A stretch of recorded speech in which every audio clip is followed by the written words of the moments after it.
On a desolate island, long forgotten by time, stands a lighthouse with a dark past, a place where shipwrecks and mysterious disappearances are more than just rumors.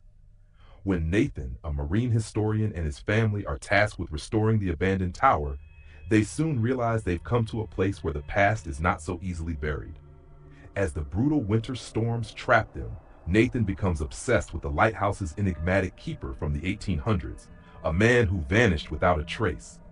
But what Nathan doesn't know is that the tower is no ordinary structure. It holds something far darker. As the days slip away, Nathan's youngest daughter, Lily, begins to communicate with unseen figures, figures who whisper that the lighthouse never sleeps. Is it the product of an overactive imagination, or something far more sinister? With his family's fate hanging in the balance and the island itself closing in on them, Nathan must uncover the horrific truth behind the keeper's legacy before the lighthouse claims them all. In a place where time doesn't exist and darkness never relents, will Nathan escape, or will he too become a part of the lighthouse's endless nightmare? The ferry groaned as it fought against the relentless waves. The Torrance family huddled on its deck.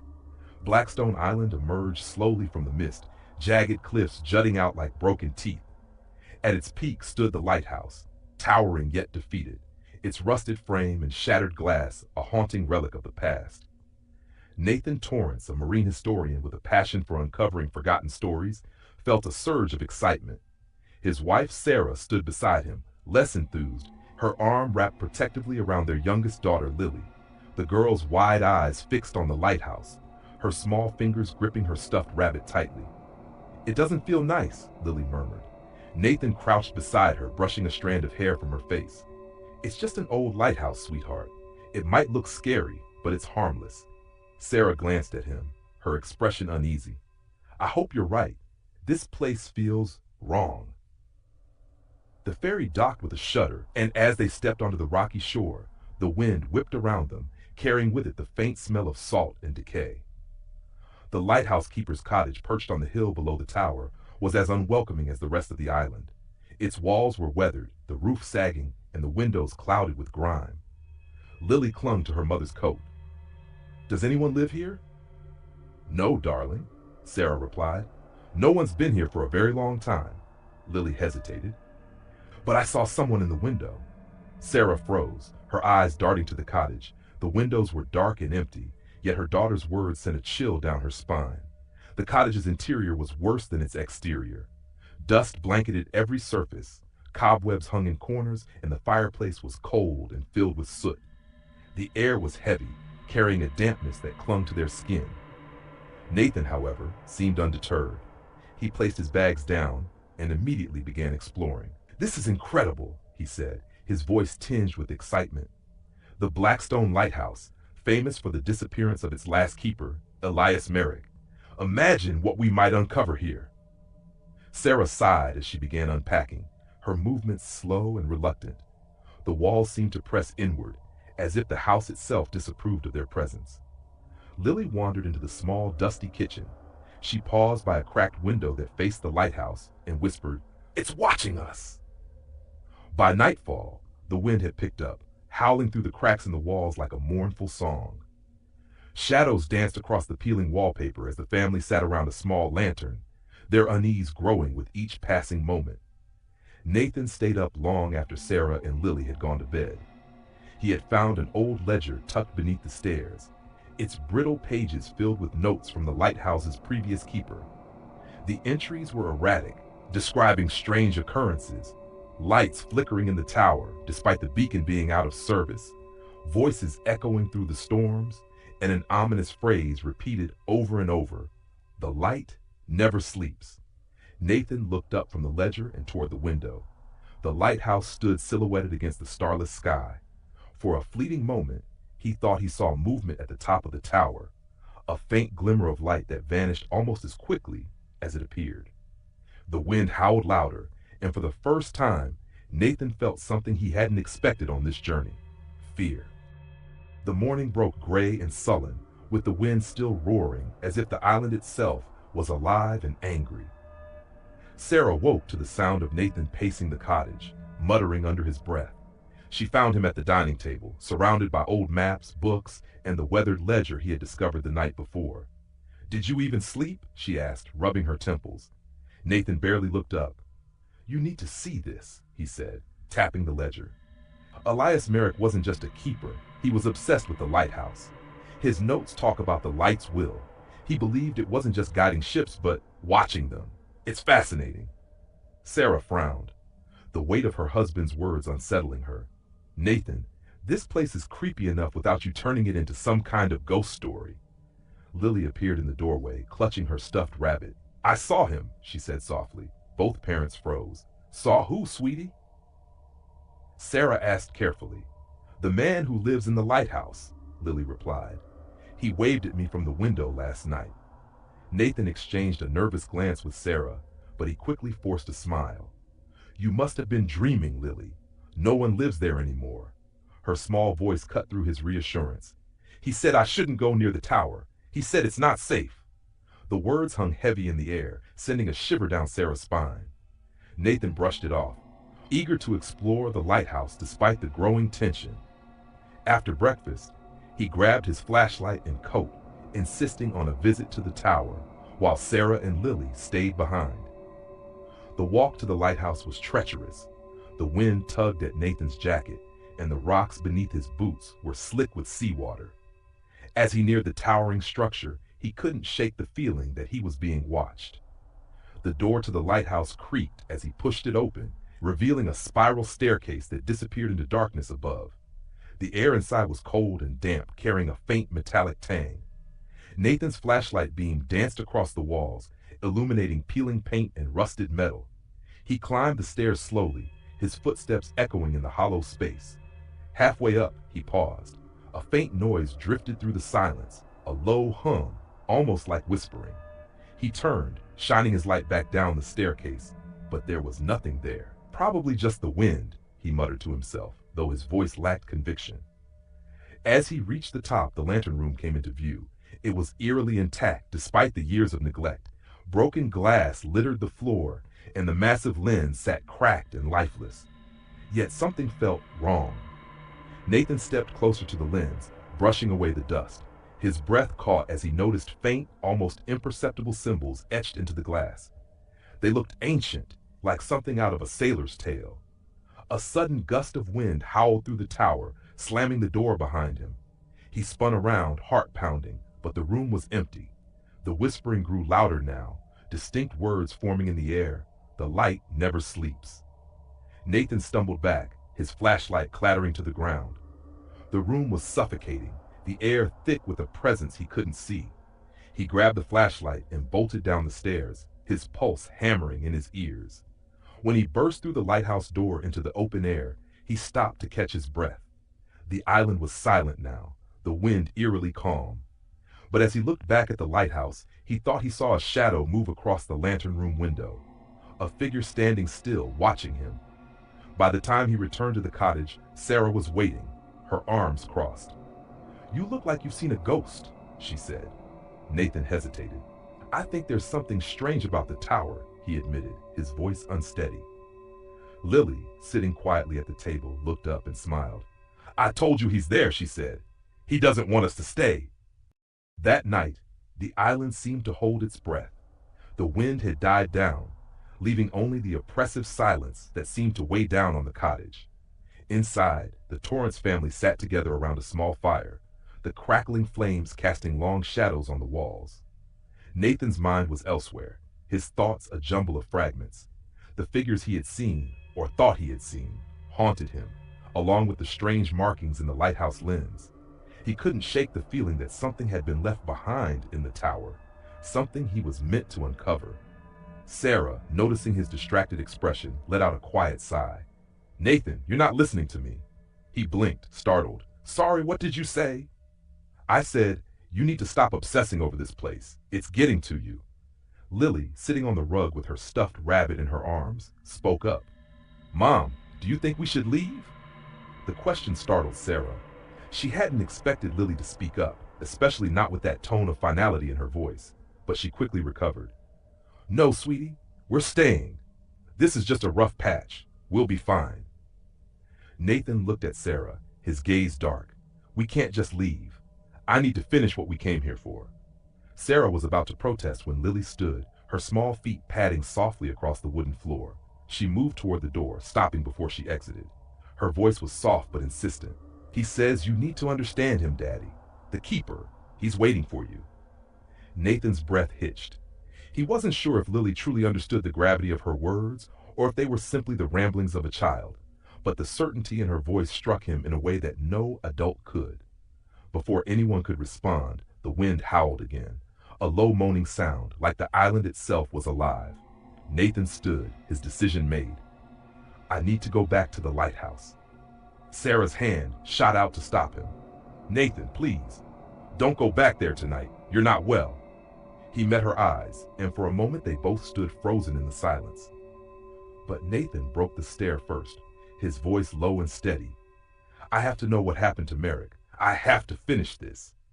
He grabbed his coat and moved toward the door. Sarah watched him leave, helpless. Outside, the wind picked up, whipping through the trees and sending the branches swaying. Nathan's steps were slow as he made his way back to the lighthouse, the chill creeping into his bones. His flashlight flickered erratically in the dark, casting long shadows across the path. As he neared the tower, the sound of waves crashing against the rocks below was drowned out by a strange humming noise coming from inside. It was faint at first, like a distant melody, but as Nathan reached for the door handle, it grew louder, more insistent. He hesitated. He didn't know what he expected to find, but the voice inside his mind screamed for him to turn back. Yet, with a deep breath, he pushed open the door. The lighthouse was dark, the air thick with the scent of salt water and mildew. But as Nathan stepped inside, the humming grew louder, almost as if the tower itself was alive, its very walls vibrating. The spiral staircase loomed ahead, and he began to climb, his heart racing with each step. The higher he went, the more oppressive the air became. By the time he reached the top, his legs were trembling. The lantern room was exactly as he had left it, but now there was a faint glow emanating from the broken lens, like the last dying ember of a long-extinguished flame. Nathan stepped forward, his pulse quickening as he noticed something new. The symbols he had seen earlier were glowing now, faintly, pulsing in the dark. They seemed to move, rearranging themselves, forming new patterns that defied understanding. Nathan reached out, his fingers brushing the glass. A shock of cold electricity shot through him, and for a moment he felt as if he was standing on the edge of something immense, something older than time itself. Suddenly, the door to the lantern room slammed shut behind him. Nathan spun around, his breath caught in his throat. There, standing in the doorway, was the figure of Elias Merrick, dressed in the tattered uniform of a long-dead lighthouse keeper. You shouldn't have come here, Merrick said, his voice a low, rasping whisper. Nathan's body froze. His mind screamed for him to run, but his feet were rooted to the spot. Merrick took a step forward. The light never sleeps, he repeated, his hollow eyes boring into Nathan's, and neither does the storm. A deafening crack echoed through the lighthouse as the storm outside intensified. The wind howled, and the walls seemed to close in on Nathan. The light in the lens flickered, then flared brightly, blinding him. When the light finally dimmed, the lighthouse was empty. Nathan stumbled out of the lighthouse, his mind reeling, every fiber of his being screaming for escape. The storm had come alive, howling through the island like an enraged beast, tearing at the trees and casting the sky in a dark, unnatural hue. He didn't know how long he had been standing there, staring into the lighthouse at the figure of Elias Merrick, but he knew it had to be mere seconds, or had it been minutes? Hours? His heart was pounding in his chest. The sensation of something pressing down on him overwhelming. His thoughts were a tangled mess as he turned and made his way down the tower stairs, each step echoing in the hollow silence. The walls of the lighthouse seemed to pulse with an energy he couldn't explain, and the strange glow from the lens still haunted him, as if it were a beacon drawing him in. The door slammed behind him as he exited, and for a moment, he just stood there, in the middle of the storm, looking back at the towering structure. The waves below crashed violently, the force of the wind so strong that he could hardly stand upright. The island felt like it was alive, moving, groaning, as if the very land itself was trying to shake him off. When Nathan finally managed to make his way back to the cottage, drenched to the bone and shaking from both the cold and the terror, Sarah was waiting by the door. Her face was pale, eyes wide with fear. "What happened? Nathan, you look." He didn't let her finish. "We have to leave now." His voice was ragged, urgent, as though every second spent on the island was another step towards something terrible. Sarah stepped forward, concern etched across her face. "What happened at the lighthouse? What did you see?" Nathan opened his mouth to speak, but no words came out. Instead, the room was filled with a low hum, faint but growing louder with each passing moment. Sarah looked around, her expression turning to one of confusion and dread. "Do you hear that?" she whispered. The humming sound was now unmistakable, vibrating the walls like something ancient and forgotten awakening. Nathan shook his head, his mind still reeling from what he had witnessed. "I saw him," Nathan finally managed, his voice barely a whisper. "Merrick, he's still there. The light never sleeps, Sarah. He's still guarding the tower." Sarah's eyes widened. "But that's impossible. The keeper's been gone for years." The humming grew louder, now accompanied by a faint, mournful cry that seemed to seep from the very walls of the cottage. Lily, who had been silently watching the exchange from the doorway, stepped forward, her wide eyes full of something beyond fear. "It's him," she said softly. "He's coming for us." Nathan moved quickly, grabbing Sarah's arm, pulling her toward the door. "We need to go. We need to leave the island." But as they reached the door, the wind outside howled even louder, the sound almost deafening. It was as if the island itself was refusing to let them go. Suddenly, the door slammed shut with a violent bang. Sarah screamed, stumbling backward. Nathan's heart skipped a beat as he turned, the blood draining from his face. The figure was standing in the doorway. Elias Merrick's hollow, weathered face stared back at them, his eyes dark and unblinking. His uniform was torn, his hands extended, as though he was reaching out, calling them closer. "The storm never stops here," he rasped, his voice like sandpaper on stone. "It won't stop until it takes you all." The lights in the cottage flickered and went out, plunging them into darkness. Nathan scrambled for the flashlight on the counter, but before he could reach it, a sharp gust of wind blew through the cracks in the door, rattling the windows and filling the room with an unearthly chill. The air felt thick, suffocating, and as they looked toward the door, the figure of Merrick was gone. "Where did he go?" Sarah whispered, her voice trembling. Nathan grabbed her hand. "We need to get to the boat, now." But as they moved toward the door, the house seemed to close in on them. The walls groaned and shifted as if they were alive, and in the distance they could hear the faint sounds of footsteps, slow and deliberate, echoing through the corridors of the cottage. Lily's voice cut through the tension.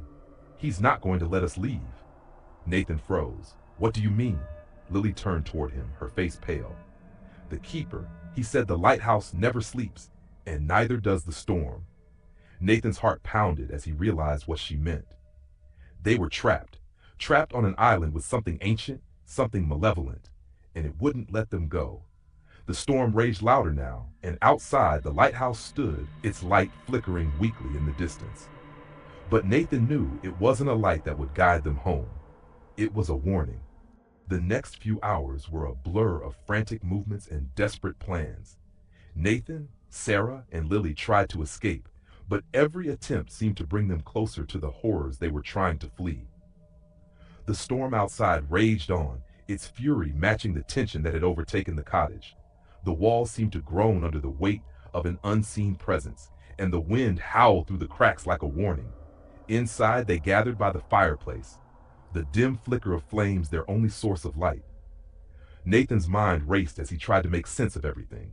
The lighthouse, Elias Merrick, the storm. It all felt too interconnected, as though they were part of a larger, incomprehensible plan. But what was that plan? Lily sat in silence, her eyes wide, her hands gripping her stuffed rabbit tightly. She hadn't spoken much since the encounter with Merrick, but Nathan knew she understood more than she let on. "We need to get to the boat," Nathan muttered again, his voice hoarse. "I don't think it will help," Sarah said, her voice trembling. What if we can't escape? What if the island is holding us here?" Nathan looked at her, his jaw tightening. "We don't have a choice." But deep down, He wasn't sure if leaving the island would even matter. The storm had trapped them here, and the presence of Merrick lingered in every shadow. The hours passed in agonizing silence, broken only by the sound of the wind, which seemed to grow more violent as the night wore on. It wasn't just the physical storm that was intensifying.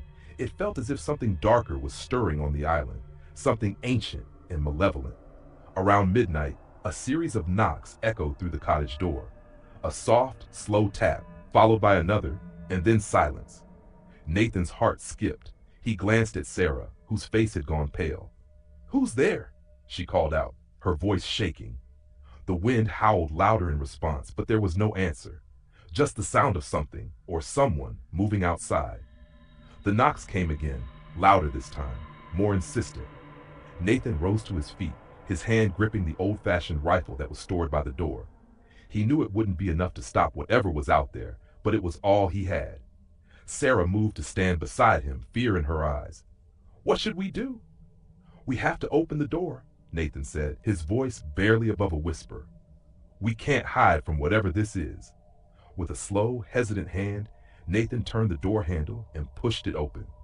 The storm outside blasted into the cottage, knocking the door fully open with a violent gust of wind. But there was nothing. The island was silent, too silent. Nathan stepped outside, his flashlight cutting through the darkness. The light illuminated nothing but the whipping wind and the heavy rain that stung his skin. The silence pressed in on him. There was no sign of Merrick, no sign of any figure standing in the shadows. Just the storm, the waves crashing against the shore, and the vast emptiness that seemed to stretch forever. He turned back toward the door, ready to retreat inside, when something caught his eye. In the distance, at the base of the lighthouse, he saw it, movement. A figure, tall and dark, standing motionless against the storm. Nathan's breath caught in his throat. It was Merrick. Before Nathan could react, a loud crash came from inside the cottage. Sarah screamed. Nathan's heart raced as he ran back toward the door, his footsteps pounding in the mud. He burst inside, and what he saw froze him in his tracks. The walls of the cottage were now covered in strange markings, scratches, symbols, and lines drawn in dark, blood-like streaks. The symbols were unfamiliar, jagged, and twisted, but one thing was clear. They were not made by human hands, and standing in the center of the room, staring at the symbols with wide, unblinking eyes, was Lily. Her face was blank, as if she were in some kind of trance, her hands pressed against the walls as though she was trying to decipher the markings. "Lily!" Sarah cried, rushing to her daughter's side. "What are you doing?" Lily turned to them slowly, her eyes empty, her voice cold. "He says you need to understand. You can't leave until you do." Nathan felt a chill spread through him as the room seemed to grow colder, the air thick with a palpable unease. "The storm never ends," Lily whispered, her voice distant. "He said it would never end until you see the truth." Nathan's heart pounded in his chest as he stepped forward. "Lily, what are you talking about?" But before Lily could respond, the house shook violently, the wind outside screaming as though it was being torn apart. The cottage walls groaned under the pressure, and for a moment, Nathan thought it was going to collapse around them. Then the lights went out, plunging them into darkness. The wind howled louder, the thunder crashing against the sky with a deafening roar, and in the distance, Nathan could just barely make out the faint glow of the lighthouse, still standing strong, like a beacon for something darker than the storm, something that would never let them leave.